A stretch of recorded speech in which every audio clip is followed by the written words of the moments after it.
peeps, Suzanna here today to share with you my October 2017 sketch inspiration for Cocoa Daisy. This is the sketch that I created to inspire you and the designers, and this is the layout that I created based on that sketch. It is a very clean and simple layout, although it was not very simple in the process of coming together. So you can see that picture there of my daughter. She got an expander recently, and I thought that was going to be the picture that I ended up doing, but the colors in the picture just didn't end up going with the colors that I had chosen in the collection. So you will see in a little bit that I end up changing the picture. So this kit this month is almost 100% exclusive, not quite. There are, I think, 3 pieces of patterned paper that are from a non-Cocoa Daisy manufacturer. So this is where I change the picture, and I change it once again because I'm not sure that that is going to work either. So back to the kit. It is almost 100% exclusive, and I received less in the kit than I normally do. So this was my first layout that I created, and I have to tell you that I really struggled with this particular layout because the colors are absolutely lovely, but they aren't colors that I normally scrap with. Those of you who know me and follow my work know that I scrap with fairly bright colors, and so finding a picture that was going to work with these colors was a little difficult for me. Fortunately, I did find these 2 pictures of my son and his broken toes, and I decided that they were going to be great for the 2 pictures that are in the sketch. So I'm shuffling the papers around here to just find a color scheme that is going to work in the proportions of banners that I want to create. And it takes embarrassingly a lot longer than one would think it would.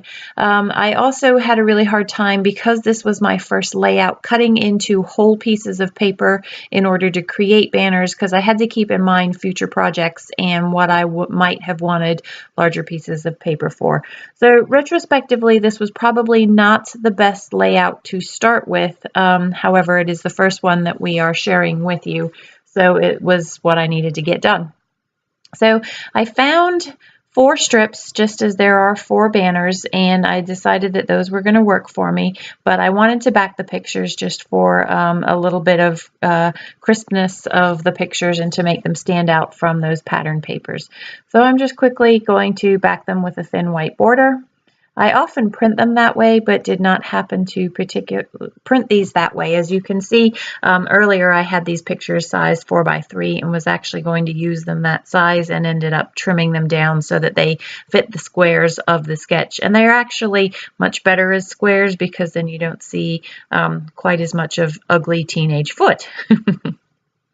So for the next few minutes here, I'm just going to play with the height of these banners and do the triangle technique. So what you do to do that, to create banners, is you find the middle of the width of the piece of paper and you cut down the center of that width to however deep you want that banner to be. And then you just cut from the edge up to that cut line and repeat that process.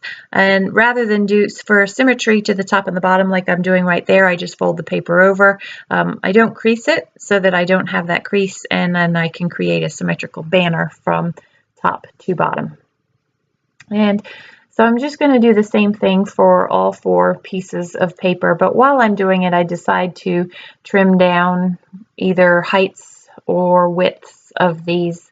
I have recently adjusted my tripod height that I'm filming from, and so a lot of what I end up doing, ends up being just slightly off the edge of the camera there, because I'm a lot more zoomed in here than I normally am. I'm sorry about that.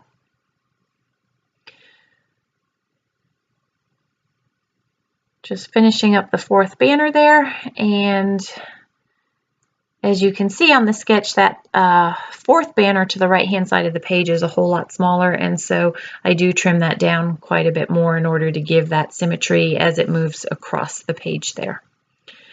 If you look at some of the other gals, they have added more banners, and you can certainly do that in a sketch. That's the great thing about the sketch, is you can add more, add less. You can, I believe Alyssa's layout looks nothing like the sketch, but was definitely inspired by the sketch. So it's interesting to me what sketches can do for you. And sometimes when you're stuck in a rut, they're definitely a nice place to sort of use as a jumping off spot. So I wanted to add a extra banner, sort of as an overlapping banner. I thought that the vellum would soften some of the darkness of that salmony pink there, and my original intent had been to put that on top, but then I found this newsprint and thought that that was going to be a good look too, or potentially layered over one of the larger banners. And again, just I like a lot more layers in my layouts than what actually ends up being here, and so this was a way for me to sort of marry the simplicity of the sketch with the increase in layers that I like to have. So I've committed to these banners and I'm going to adhere them down, but I can't decide between the salmon and the newsprint there, and decide to go with the newsprint. But you can see my thinky fingers tapping away at the table there, and I'm not quite sure what I want to do. So I commit to the newsprint and just use some adhesive to trim that, and then my scissors to trim off the slightly larger vellum than the banner there, and then put the pictures. So that is the foundation of the layout with the pattern papers, and now I want to build a little bit more. And I am kind of at a loss for embellishments for this layout because a bulk of the layouts are not neutral. They are very specific, and the phrases that were there didn't really work with this not so positive experience. So I thought maybe I might use a journal card as another banner layer, and so sort of shuffled through the day in the life cards here, but didn't really find anything that was suitable for the occasion. That banner could have worked, the bubble, the speech bubble, and fussy cutting that would have been a good way of including something there, but it was a lot brighter than the subtle pastels that I have chosen to go with here. So I abandoned the day in the life cards and look for something else. These are the puppy stickers that come in the kit, and I thought that maybe something there might be suitable for embellishing this layout, and abandon that idea and decide I've got to get this done. I'm going to stick these pictures down and see what else kind of falls into place, because they're going there and there's going to be no more paper layers behind them. So then I pull out the chipboard pieces. Nope, those aren't going to work, but I can work on my title with these stamps. So I grab an ink pad in a brown, the VersaFine, and the frame. And I have used this label a lot, label frame or frame label. And I have a little video that I will show later in the month of how I use this label to label my albums. I have had my albums unlabeled by year for many, many, many years, and I have finally found the answer to that, and I will stay tuned to show you that later this month. So I love this label on that salmony pink color. It's perfect. It goes with the pink that's in the sort of mottled paper on the far right. It goes with the skin color of my son's toes, but I need to make it work. So I shuffle it all over the page in attempt for a location for it to fit. And there's my thinky fingers going again, and think, well, I can incorporate it somehow, but let's see how this title is going to fit. So his toes are broken, and unfortunately this layout is not journaled because I do not remember how he broke his toes, and I need to ask him, and we have been so incredibly busy lately, I just haven't had the opportunity to do that. So I used the brown of the custom stickers and spell out broken, knowing that I had wanted to use either the green letters and or the stamps to spell out totally and that with a play on words. These letters are fantastic. The problem is that they are very tightly punched into the backing that they're on, and so a few of them come off without their sticker. And so I found that if I used my fine nose tweezers, I was able to reach into and break the seal to get them out with the adhesive still on them. Just a little tip for you when you do get these in your kit. And you can see that little piece of pattern paper that I just used there to line them up. So I'm trying really hard to find embellishments that are going to work on this layout, but a heart doesn't work on broken toes. And I can't remember what that saying was. I think it was smile, but who wants to smile about a broken toe? So I abandon all that and start working on the rest of the title. So I thought that I might use the lighter color pastel letters above broken, but they didn't stand out. And then I thought I'd use the green letters, but they're too dark. So then I had the idea that I would spell it out with those letter stamps there and use the stamp set, the ink, sorry, that came with the kit. So I'm spelling out totally or total, and then I have to do the ly later. I got a lot of repeat letters in that, and I'm going to ink it up with that green cat's eye.